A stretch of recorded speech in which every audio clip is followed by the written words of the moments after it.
Първите стъпки с вашия домашен любимец винаги са трудни. Независимо дали става въпрос за котка, куче, зайче или хамстер, няма как да избегнете ситуации, за които не сте подготвени. Всеки нов етап в съжителството с животно носи със себе си нови предизвикателства, както за вас, така и за вашия нов приятел.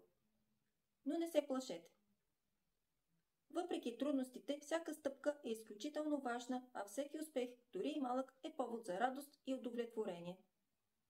Животните са тези, които ни учат на търпение, разбирателство и отговорност. Те не само обогатяват нашия свят с любов и безусловна преданост, но и ни помагат да станем по-добри хора. Първоначално може да изглежда, че животинчето е просто нов член на домакинството, но с времето то се утвърждава като истински спътник в живота ни. Бързо заема специално място в нашето сърце и душа. В момента, в който се привържем към него, осъзнаваме, че вече не можем да си представим дните без него.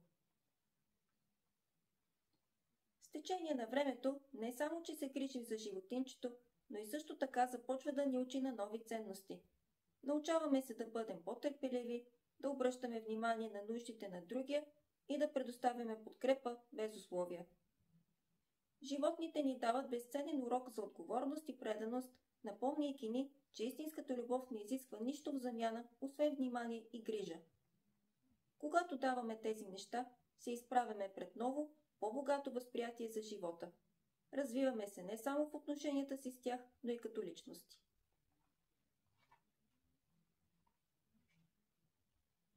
Първите стъпки с новия приятел не са просто развлечение или забавление. Те са важен момент от нашия живот. През този период животинчето започва да се адаптира към новата среда, а ние към новата роля на собственик, защитник и приятел. То се превръща в част от нашето ежедневие и започва да формира навици и поведение, които ще го характеризират за години напред. Заедно с него преминаваме през различни етапи на обучение и адаптация, които понякога са предизвикателни, но винаги се оказват важни за изграждането на здрава и обогатена връзка. С времето осъзнаваме, че грижата за животното не се ограничава само до даването на храна и вода. Тя е израз на нашата отговорност за неговото благополучие. Грижата включва също така емоционалната и физическата стабилност. Това означава време за игра, внимание, обучение, медицинска помощ и социализация. Колкото повече даваме от себе си, толкова повече получаваме обратно. Радостта и топлината в сърцето ни нарастват, а животът ни става по-спокойно и щастливо преживяване. Първоначално може да се сблъскаме с много трудности и неразбирателства, от неуспешни опити за обучение до неочаквани инциденти от дома. Но с времето научаваме, че в тези малки неуспехи всъщност се крият важни уроци, които ни правят по-добри и по-силни. Изправяме се пред нови предизвикателства, но всяко от тях е възможност да се учим и да се вдъхновяваме. Осъзнаваме, че животът с животно е процес на взаимно израстване и доверие. Неусетно домът ни може да не е толкова чист и подреден, но сърцето ни е пълно с любов и благодарност за всичко, което получаваме от тези чудесни същества.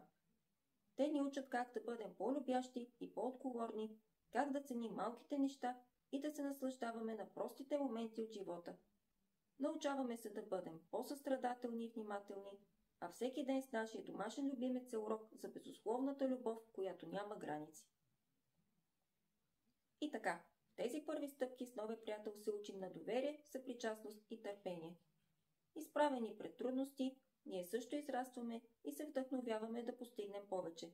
Да бъдем по-богати в емоционален и духовен план, по-информирани за нуждите на животните и по-отговорни в отношенията си с тях.